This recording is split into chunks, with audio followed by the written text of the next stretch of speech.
Close your eyes and let the sounds of the modern world fade away. We are traveling back to 1890, a time when New York City was a forest of brick and stone, reaching for the clouds. Can you hear it? The rhythmic click-clack of horse hooves against the worn cobblestones of Broadway. The air is a thick mix of coal smoke and sea salt, blowing in from the harbor. This is the Gilded Age, a period of extreme wealth and hidden shadows. Look around you at the sea of black top hats and flowing silk dresses. Everyone is moving with a sense of urgent destiny. To our left, the massive telegraph wires weave a dark web across the sky above the bustling streets. This was the internet of the 19th century. We have used cutting-edge artificial intelligence to unlock these frozen moments in time. Every brushstroke you see has been carefully animated to restore the vibrant soul of a lost era. From the golden light hitting the brownstone facades to the flickering gas lamps at dusk. This is not a museum piece. This is a living, breathing city. As we begin our walk uptown, notice the grand hotels and the first electric signs flickering to life. New York is shedding its colonial skin and becoming a titan of the new world. But beneath the glamour of Fifth Avenue lies a city of grit and steel, a place where dreams were built on iron beams hundreds of feet in the air. As we move north, the cobblestones give way to the polished pavement of Fifth Avenue. This is the playground of the Titans. Imagine the sheer scale of the Vanderbilt and Astor mansions. These are not houses, but limestone palaces built to scream power and prestige. The air here smells of expensive perfume and coal dust from the steam heaters. But look closer at the construction sites nearby. The sound of hammers hitting rivets is the heartbeat of a new era. Men are balanced on iron beams with no harnesses, hundreds of feet above the pavement. They are the sky boys.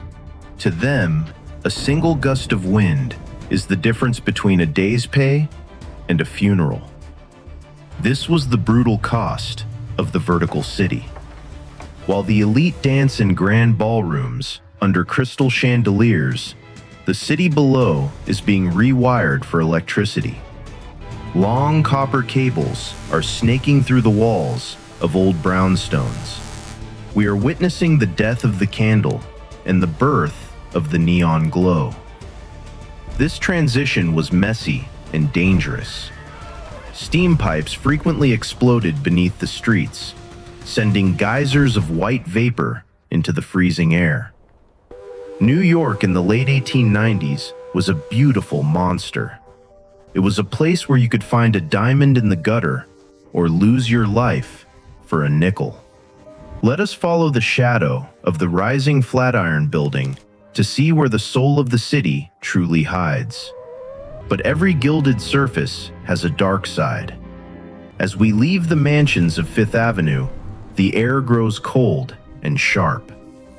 We enter the crowded tenements of the Lower East Side. Here, 1,000 people live in a single block.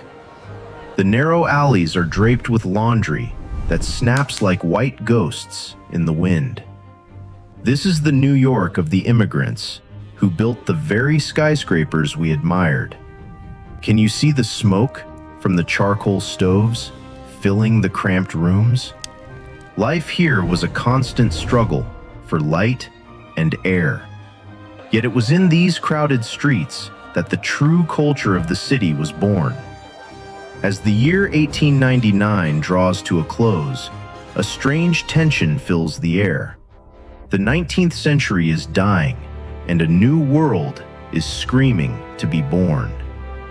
The sky is no longer a canvas for birds, but a grid of steel and electricity. One final look at the skyline shows us a city caught between two worlds. The horse carriages are being replaced by the hum of the first electric cars. The silence of the past is being broken by the roar of the future. We have walked through the paintings of yesterday to understand the steel of today. New York is never finished. It is a restless spirit that keeps building higher and higher. As the sun sets over the Hudson, remember the ghosts of the Gilded Age. They are still there, in the shadows of the skyscrapers and the echoes of the cobblestones. Our journey through time ends here, but the city lives on, forever.